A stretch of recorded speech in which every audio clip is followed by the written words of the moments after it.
Bonjour les amis, je vous ai mis en début de cette vidéo une interview de Eric Tegner, le talentueux directeur du site Frontières qui était Livre Noir avant et qui raconte légèrement exaspéré le harcèlement judiciaire dont il fait preuve, dont il est victime et naturellement ce qui suit, le harcèlement policier parce que quand les juges s'y mettent, les flics doivent instruire et tout ça c'est des interrogatoires, c'est du temps perdu, c'est de la tension nerveuse et pendant ce temps-là vous bossez pas. Et Eric Tegner, qui passera par ailleurs au tribunal demain suite à une plainte de SOS Racisme parce qu'il a interrogé Margaret Stern, ex-Femen qui a bien tourné et qui a raconté que il y avait quand même un petit lien entre l'immigration et les agressions contre les femmes. Dire cela, ça suffit à se retrouver devant la 17e chambre. Et donc, loin de moi l'idée de faire des compétitions qui seraient pas forcément très subtiles avec Eric Tegner, mais je tiens quand même à dire que nous, ça fait à peu près 10 ans qu'on subit ça, et là, je voulais vous informer quand même de mon calendrier judiciaire qui quand même bat tous les records pour finir l'année 2024. Alors, je vous raconte tout, hein. Alors, il y a mon casier judiciaire, il y a mes affaires personnelles, il y a mes affaires à moi qui concernent Riposte Laïque, et il y a des affaires de Riposte Laïque où j'espère, pour l'instant, je suis pas dans le coup. Je vous dis tout, hein. Hier, donc, je reçois un coup de fil de notre hébergeur qui, après avoir eu notre président, me dit voilà, j'ai une demande, une réquisition de la part de la police pour du cyberharcèlement terrorisme, je sais pas trop quoi. Bon, je t'informe, j'ai informé le président, on regarde ce qu'on fait, quoi. Donc, cyberharcèlement, tout ça, bon, ça sent encore une enquête à la mort moelleux qui va nous valoir encore des complications. Bon, on sait même pas pourquoi, hein. Demain, je suis interrogé par les gendarmes, donc je vous dis pas, déplacement et tout. J'ai réussi à peu près à en savoir. Il paraîtrait qu'il y aurait un ziguépus qui aurait déposé plainte à La Roche-sur-Yon. Bon, pourquoi pas, hein. Ils veulent m'entendre. Je vois pas pourquoi on veut m'entendre. C'est déjà les mêmes qui avaient voulu m'entendre dans une autre affaire. Je viens toujours, ça fait quand même juste 12 ans que je ne suis plus directeur de publication. Il y a déjà 3 décisions de justice, dont 2 décisions de la Cour de cassation qui le montrent. Je viens toujours avec ces 3 décisions et en général l'affaire est classée. Et malgré tout, depuis quelque temps, alors que je bénéficiais un peu d'une paix momentanée, depuis quelque temps, j'ai l'impression qu'il s'intéresse encore à moi. Est-ce que c'est les conséquences de la perquisition policière que j'avais subie en avril? J'en sais rien, mais en tout cas, les taux paraissent se resserrer. Donc, ça, c'est le 12. Ça, c'est le... Je sais plus, dis donc... c'est le 12, ouais, c'est le 12. Ça, je vous ai dit demain, c'est après-demain. Hein, donc, après-demain, je me coltine ça. Et je me coltine, alors, le 13. Alors là, c'est encore plus cocasse. Je me coltine le 13... Ah, le 12, j'y suis. Oh là, excusez-moi. Le 12, notre avocat lui-même, donc, plaide pour une affaire qui remonte à 2017. Encore des plaintes de la LICRA, vous savez, ces fameux juifs de gauche qui aiment tellement les musulmans qui tuent les juifs, qui portent plainte contre ceux qui dénoncent les musulmans qui tuent les juifs. Vous voyez, c'est des mecs intéressants. Donc, 2 articles qui remontent à 2017, je vous ai mis les articles, hein. Un mec qui dit que l'islam est condamné à disparaître, bon, j'espère qu'il a raison, et puis un autre qui s'émeut qu'il est vu devant un magasin Uniqlo, une voilée et un barbu. Ça l'a un peu choqué parmi le personnel, hein. Donc le mec, il a écrit l'article, on se prend 2 plaintes de la LICRA, 2017, ça passe 7 ans après. Donc ça, c'est le 12.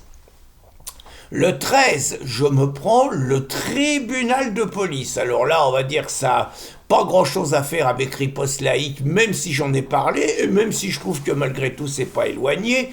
Donc je suis accusé, paraît-il, d'avoir roulé pendant 10 ou 20 mètres sans ma ceinture de sécurité. Et il paraît que c'est très grave, donc je me suis pris une amende de 135 € et on m'a retiré 3 points. J'ai refusé de signer le procès verbal. J'ai pris un avocat qui m'a coûté 600 €. Finalement, donc, mon amende n'a pas été débitée, mais je dois me présenter donc devant un juge et un procureur qui vont estimer si je dois être condamné ou pas.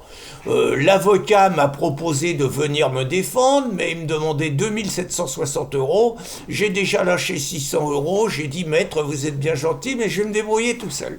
Donc, je vais y aller tout seul. Deux solutions. Je sauve.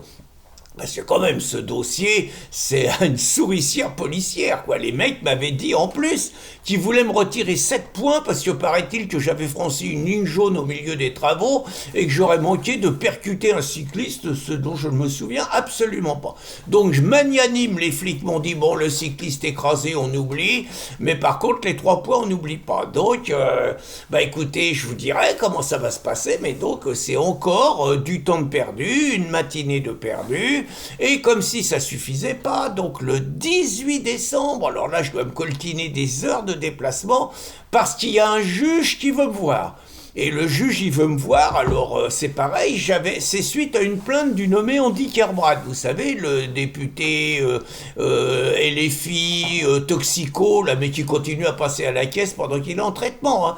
Et puis une autre, Ségolène Amiot, une autre députée LFI, porte plainte contre Riposte Laïque qui a publié 40 noms de ce qu'on appelle des gauchos collabos, qui disent que l'extrême droite elle est méchante parce qu'elle veut pas qu'il y ait d'immigrés dans les villages et tout, pas de migrants. Bon, très franchement, je n'ai pas écrit cet article, je suis plus directeur de publication, j'ai remis tous les documents à la gendarmerie, normalement cette affaire était pliée pour moi, il allait y avoir un procès mais j'étais pas impliqué, et ce juge voulait me voir, je vous cache pas que ça me met en rogne, j'ai refusé de me déplacer une première fois avec une explication de notre avocat, et l'autre, mauvais, teigneux, en gros, il dit que je dois absolument me déplacer. Je vous cache pas que il a été difficile de me convaincre, mais bon, ils me disent qu'ils sont capables de venir me chercher chez moi, que je peux me prendre une longue garde à vue, et que je vis peut-être dangereusement si je me déplace pas. Donc, écoutez, on va éviter de vivre dangereusement, hein. Donc, je vais me déplacer le 18. Par sécurité, je vais faire déplacer mon avocat, ça va coûter des sous, mais je me méfie, je sens le coup tordu et tout, et pour l'instant, on en est là jusqu'au 18 décembre, donc je voulais juste pas faire une compétition avec Éric Tegner, mais vous dire, voilà, nous aussi ce qu'on subit, et voilà, ce que subit, je considère, est un paisible citoyen qui défend ses idées. J'ai jamais agressé personne, je défends peut-être mes idées avec conviction, mais je trouve quand même qu'il y a un léger décalage entre ce que je suis, ce que sont mes activités, le péril que je pourrais représenter pour la société française, et le harcèlement que je subis de la part de policiers, de la part de gendarmes, mais surtout de la part de magistrats et d'associations dites antiracistes, dont j'ai l'impression quand même qu'ils veulent légèrement me faire un peu la peau. Donc, je vous informe de la situation, je préviens juste malgré tout les juges, les policiers et les gendarmes que le 24 décembre au soir, je voudrais bien qu'ils me foutent la paix pour passer un joyeux Noël avec ma famille, et que s'ils peuvent me foutre la paix aussi le 31 décembre au soir, voire le 1er janvier, je les en remercie d'avance. Par ailleurs, comme je ne suis pas quelqu'un de méchant, comme je ne suis pas quelqu'un de rancunier, je leur souhaite de joyeuses fêtes de Noël et de bonnes fêtes de fin d'année. Et puis, je vous informe quand même qu'en 2025, il y a 14 procès qui attendent Riposte Laïque, et j'espère simplement que ces 14 procès, on va me foutre une paix royale, comme dirait Ségolène. Bonne journée, les amis.